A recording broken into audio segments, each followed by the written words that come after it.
जय माता दी। आपका पर्स हमेशा खाली रहता है, अकाउंट में भी आपके पैसे नहीं सेव हो पाते हैं और आप अगर दो पैसा बचाने की कोशिश करते हैं तो वो पैसा बचाने के बजाय वो वेस्ट हो जाता है। आपको कहीं ना कहीं से अपनी बेसिक नीड को भी पूरा करने के लिए आपको लोन लेना पड़ता है, दूसरों के आगे मदद का हाथ फैलाना पड़ता है।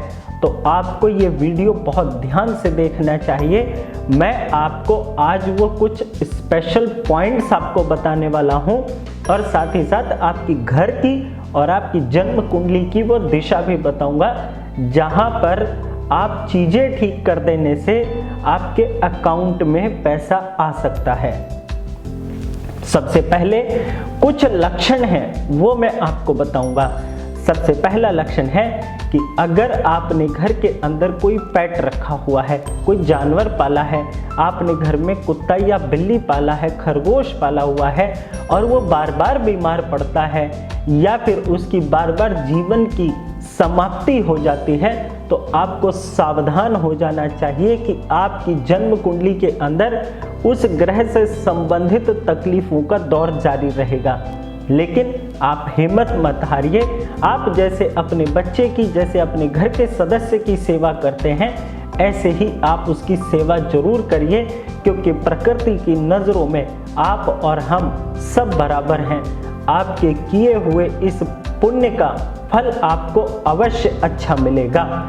जैसे अगर आपके घर के अंदर कुत्ता पाला हुआ है और वो बार बार बीमार होता है, तो आपके घर में केतु की स्थिति सही होगी जब आप उसकी सेवा करेंगे। तो अगर घर के अंदर आपने खरगोश पाला हुआ है तो चंद्रमा और शुक्र को सपोर्ट मिलेगी, और अगर आपने घर के अंदर बिल्ली पाली हुई है तो राहु को सपोर्ट मिलेगी। इसी तरह से आपको अपने इन जानवरों का विशेष तौर पर ध्यान रखना चाहिए और इनके प्रति आपको ऐसे ही समर्पित रहना चाहिए जैसे आप अपने परिवार के और अपने प्रति होते हैं। और ध्यान रखिएगा, जब चंद्र और शुक्र जन्म कुंडली के अंदर खराब हो तो धन कमाने के अवसर पर रोक लग जाती है। इसीलिए यदि घर के अंदर खरगोश पाला हुआ है, वो बार बार बीमार पड़ता है, बार बार उसको तकलीफ होती है, तो उसे जल्दी से ठीक कराइए।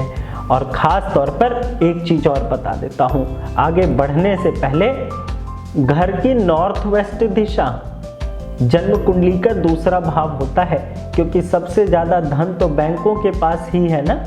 तो ध्यान रखिएगा, जन्म कुंडली के अंदर दूसरा स्थान और आपके घर के अंदर नॉर्थ वेस्ट डायरेक्शन।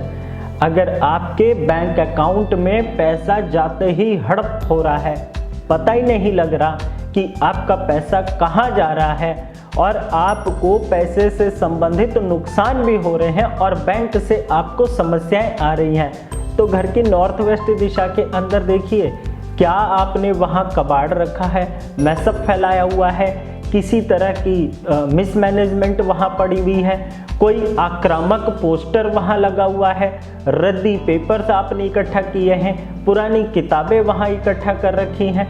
अगर ये चीज़ें हैं तो इनको घर से आज ही तुरंत बाहर निकालें।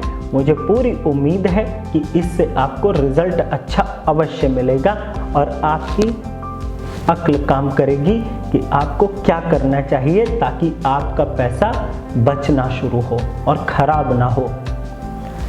और आगे बढ़ने से पहले कहना चाहूँगा, जैसा हमेशा रिक्वेस्ट करता हूँ आपसे, यही तो अधिकार आपने मुझे दिया है कि मेरे चैनल को सब्सक्राइब करके बेल आइकन को प्रेस कर लीजिएगा। वीडियो पसंद आए तो लाइक भी कर दीजिएगा और लोगों को भी फॉरवर्ड कर दीजिएगा ताकि उनका भी भला हो सके।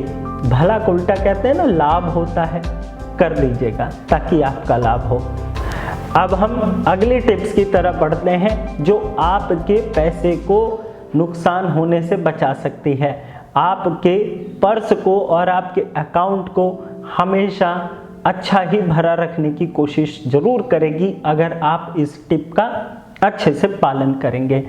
देखिए, जब जन्म कुंडली के अंदर सूर्य खराब हो जाते हैं, आप सामाजिक तौर पर आप मान सम्मान की कमी महसूस करने लग जाते हैं, आपके बातों का प्रभाव धीरे धीरे करके घटने लगता है, तो आपके मुंह से लार आने लग जाती है।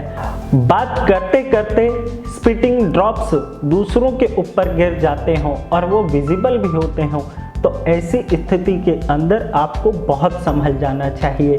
क्या करना चाहिए? सबसे पहले तो आपको सुबह सूर्योदय के समय ही जाग लेना चाहिए। नंबर 2 बात, भगवान सूर्य देव को नमस्कार जरूर करिए, ताकि आपका प्रभाव जरूर बढ़े, और आपका प्रभाव जब अपने कार्य क्षेत्र और अपने समाज में बढ़ेगा तो आपको कामकाज के अवसर भी अवश्य प्राप्त होंगे। आपके पास नई नई चीजें जरूर आएंगी जिससे आप उनसे पैसा भी कमा सकते हैं। देखिए, एक बात बहुत स्पष्ट तौर पर कहूँगा, जो लोग ये बोलते हैं ना, मुझसे बुरा नहीं बर्दाश्त होता, मुझसे गलती बर्दाश्त नहीं होती, मुझसे झूठ बर्दाश्त नहीं होता, उनको सबसे पहले ये चीज़ समझ लेनी चाहिए, आपसे भी तो गलती होती है, मुझसे भी तो गलती होती है। तो क्या आप जैसे अपने आप को क्षमा कर देते हैं, अपनी गलतियों को आप किसी तरह से सुधारने का मौका ढूंढते हैं, ऐसे ही सामने वाले को भी हमेशा दीजिए। बार बार गलतियां करेंगे। रामायण के अंदर एक छोटी सी चौपाई कही गई है, मैं आपको सुनाता हूँ। क्षमा बड़न को चाहिए और छोटन को उत्पात। एक छोटी सी ये लाइन है, यानी कि बड़ों का काम होता है। अब बड़े का मतलब ये नहीं होता कि वो उम्र में बड़ा है या तजुर्बे में बड़ा है या वो पोस्ट में बड़ा है। जो क्षमा करने वाला होता है वो ऑटोमेटिक प्रकृति की नज़रों में बड़ा हो जाता है, फिर चाहे उसकी उम्र परिस्थिति कोई भी हो। छोटे बच्चों का काम या जिनको जिस चीज़ की ना समझ होती है वो तो गलतियां करेंगे, लेकिन जिसे समझ है वही बड़ा है और उसका काम होता है क्षमा करना। इसीलिए कहता हूं कि अगर आप अपनी जन्म कुंडली के अंदर केतु को अच्छा रखेंगे तो आपको जीवन के अंदर पैसा कमाने के मार्ग नए नए मिलते रहेंगे, और आपकी खोपड़ी, आपके कान, भगवान गणेश जी के कान बड़े हैं ना, तो आपके कान इतने तेज हो जाएंगे, इतने शार्प हो जाएंगे कि आप पैसा कहां से कमाना है, किस मौके से कमाना है, आप उस मौके को तुरंत समझ जाएंगे।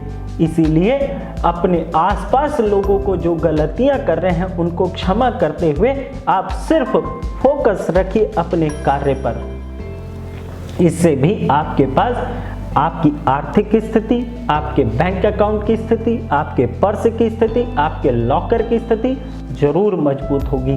करके देखिएगा 43 दिन, और 43 दिन तो बहुत लंबी चीज होती है, आप 15-20 दिन ही करके देखिएगा, आपको अंदर से कितनी पॉजिटिविटी फील होने लग जाएगी। अब इसके बाद हम और भी दूसरी जो टिप है उसको भी ध्यान देते हैं। घर की छतों में सीलन आना। आज तक तो मैंने दीवारों के बारे में बताया, अब आप छत की बात समझ लिए।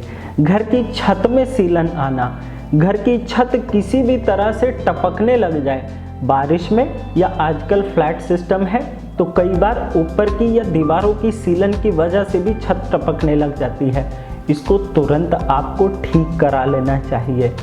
इसके साथ साथ घर के अंदर जो बिजली के सामान हैं उनको अगर वो खराब हो गए हैं, नॉन वर्किंग कंडीशन में रखे हैं, आप उनको इकट्ठा करने लग जाते हैं, आप उनको समय समय पर मेंटेन नहीं करते, आप उनको अपने काम में नहीं लेकर आते, तो इससे घर का राहु बिगड़ने लग जाता है।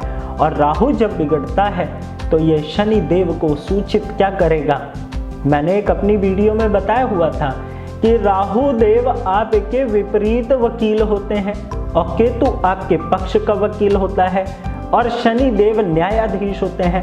तो अगर आपकी जन्म कुंडली के अंदर राहु देव अच्छे हैं तो आपके विपरीत यानी आपके अगेंस्ट पार्टी के जो वकील होंगे वो भी आपके फेवर में रहेंगे राहु अच्छा होने पे, और राहु खराब होने पर आपके विपरीत वाले तो वकील आपके खराब तो होंगे ही होंगे, साथ ही जो आपके पक्ष के वकील होंगे उनकी भी दलीलें न्यायाधीश के आगे नहीं चलेंगी। इसीलिए आपको अपने राहु केतु को भी अच्छा रखना चाहिए। घर की छत को विशेष तौर पर सीलन ना हो, टपकती ना हो उसको भी ठीक कराइए। घर के अंदर जो बिजली के खराब सामान या नॉन वर्किंग कंडीशन या नहीं काम में लेकर आ रहे उनको भी टाइम टाइम पर आप सेट करते रहिए।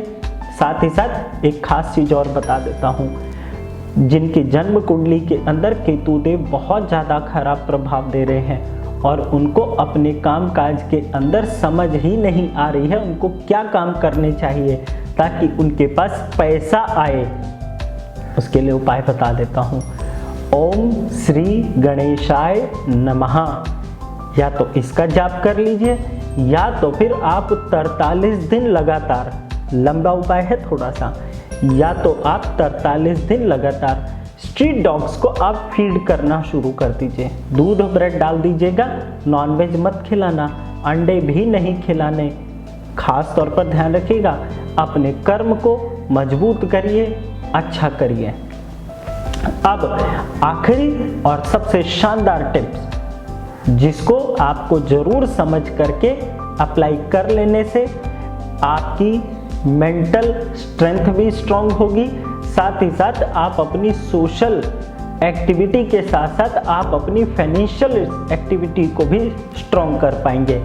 सबसे पहले फील करके देखिएगा कि क्या जब आप सुबह उठते हैं तो आपकी नींद पूरी नहीं होती है, आपके पूरे शरीर के अंदर पूरे दिन आलस बना पड़ा रहता है, आपको चिड़चिड़ापन हमेशा बना रहता है, आप अपने काम के अंदर पूरी तरह से फोकस नहीं कर पा रहे हैं, लोग आपकी बातों से प्रभावित नहीं हो रहे हैं और आप अपने काम के अंदर जो आपका प्रोफेशन है, चाहे वो जॉब है फिर चाहे वो आपका बिजनेस है, उसकी आप रूट कॉज जो प्रॉब्लम की है वो नहीं आप फाइंड आउट कर पा रहे हैं कि आपको लॉस क्यों हो रहा है, आपको तरक्की क्यों नहीं मिल रही है, आपके पास पैसा क्यों नहीं आ रहा है। तो आप अपने घर की पश्चिम दिशा को सही करिए। अगर आपके घर की पश्चिम दिशा के अंदर आपने कबाड़ इकट्ठा किया है और अपनी जन्म कुंडली के अनुसार आपने, और आपकी वही ग्रह की महादशा अंतरदशा चल रही है और आपने उस ग्रह से संबंधित कोई चीज वहां खराब कंडीशन में रखी है, तो आपको सारी तकलीफें रहेंगी। करके देखिएगा, इन चीजों को हटा दीजिएगा। अगर खराब हैं और सही हैं तो आप अपनी जन्म कुंडली का एक बार किसी अच्छे कंसल्टेंट, यानी मुझसे भी आप ले सकते हैं, अपनी कंसल्टेंसी ले करके एक बार क्रॉस वेरीफाई करिए ताकि आपको पता चल जाए कि आपकी लाइफ में प्रॉब्लम का कारण कहाँ है, ताकि उसे हटा सकें। देखिए, एक चीज जरूर कहूँगा, छिपकली कभी मगरमच्छ नहीं बन सकती, बिल्ली कभी टाइगर नहीं बन सकती, लेकिन बिल्ली अपने आप में स्वस्थ रहे, छिपकली अपने आप में हेल्दी रहे और अपने आप के अंदर वो हेल्दी वेल्दी रह करके अपने जीवन को सही तरह से चला सके, और मगरमच्छ अपनी जगह ठीक है, चीता यानी टाइगर अपनी जगह ठीक है। ज्योतिष यही करता है, वो ना तो छिपकली को मगरमच्छ बना सकता है, ध्यान रखिएगा इस बात को, क्योंकि ज्योतिष किसी को उसकी प्रकृति की कंस्ट्रक्शन से ऊपर नहीं ले जा सकता और कोई नहीं ले जा सकता। इसीलिए स्वयं की सीमाओं को जानने के लिए ही ज्योतिष का इस्तेमाल करिए। स्वयं की सीमाओं को तोड़ने के लिए आप ज्योतिष का इस्तेमाल करिए। प्रकृति की कंस्ट्रक्शन को और प्रकृति की क्रिएशन को बदलने की कोशिश को ले करके मन में ये भाव रख के ज्योतिष को अपनाने की कोशिश बिल्कुल मत करिए, क्योंकि ऐसा करना आपके लिए भी खतरनाक हो सकता है और जो आपको ऐसी चीजें कहे वो भी आपके लिए सही नहीं हो सकता। वीडियो कैसा लगा मुझे कमेंट करके जरूर बताइएगा और चैनल को सब्सक्राइब कर लीजिएगा। अगर फेसबुक पर देख रहे हैं तो पेज को लाइक कर दीजिएगा, और कहना चाहूँगा आप मुझे इंस्टाग्राम और ट्विटर पर भी फॉलो कर सकते हैं। इसी के साथ जय माता दी।